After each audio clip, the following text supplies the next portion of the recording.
في نوع غريب من الحزن، مش الحزن اللي بيجي يخبطك مرة واحدة في صدرك كده وبيخليك تكسر كل اللي حواليك، او اللي بيخليك تسهر الليالي وانت معيط ولا الكلام ده. لا، في نوع غريب من الحزن وهو الحزن صعب جدا، بس في نفس الوقت انت عن نفسك هتستعجب منه. ايه هو الحزن؟ اللي هو الحزن الهادي. المعلومة ان انا راح اقولها لك دلوقتي قسما بالله اللي قال لي عليها شيخ، والشيخ ده بيدرس في علم النفس، بس بيدرس في علم النفس بالدين الإسلامي. تمام. قال لي أي بني آدم في حياته ربنا خلقه بتقابله مصايب، مشاكل، بيقابله حزن عامة في حياته. بس قال لي اللي بيفرق ما بين بني آدم والبني آدم إن لما بيجي يستقبل الحزن بيستقبله إزاي. قلت له اكيد طبعا لما بيجي يجيله بني ادم يحصل له حزن في حياته فبيبقى فيه انفعالات، بيتضايق، بيحزن، بيقعد ايام، ممكن يقعد شهور، ممكن يقعد سنين متضايق ومخنوق ومش مستحمل، بحالته النفسية في النازل كده. قال لي لا، المفروض ان البني ادم المؤمن، البني ادم المسلم، البني ادم اللي هو عنده عقل بمعنى اصح ويفكر بجد ويدرس علم النفس، المفروض يستقبل الحزن بهدوء. قلت له ازاي يستقبل الحزن بهدوء؟ قلت له يا شيخ انا مش سيدنا ايوب علشان استقبل الحزن بهدوء. مصيبه جاتت لي في حياتي، مشكله حصلت لي في حياتي، ازاي استقبلها بهدوء؟ قال لي ليه ما تخليش ان سيدنا ايوب يكون قدوه ليك؟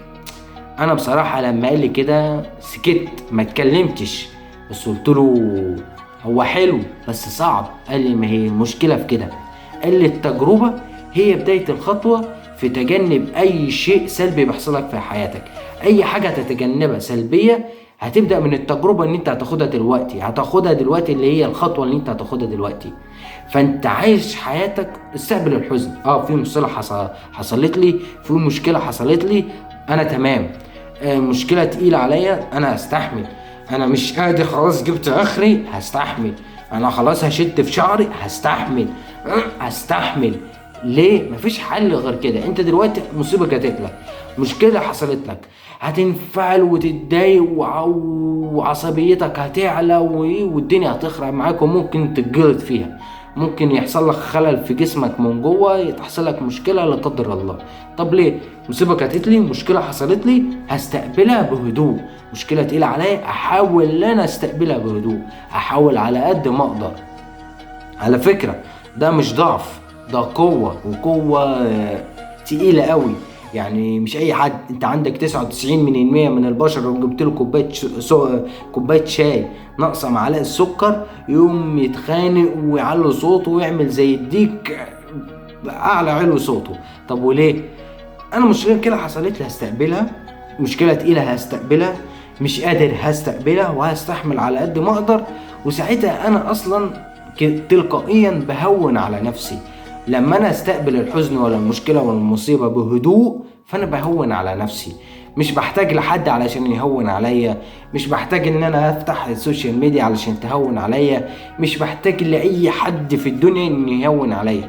بلجأ الى ربنا اول حاجة، وتاني حاجة بلجأ لنفسي علشان اهون على نفسي.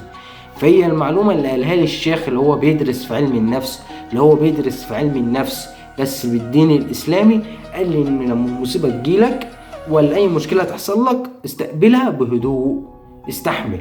لا يا شيخ انا مش قادر، استحمل واصبر، وربنا شايفك. يعني ربنا مش هيديك مصيبة انت مش قادر تشيلها. يعني لما ربنا بيبتليك انت اصلا الابتلاء اللي نزل عليك انت اصلا بتبقى قده مرتين ثلاثة. فربنا مش هيظلمك في دنيتك ولا في اخرتك باذن الله.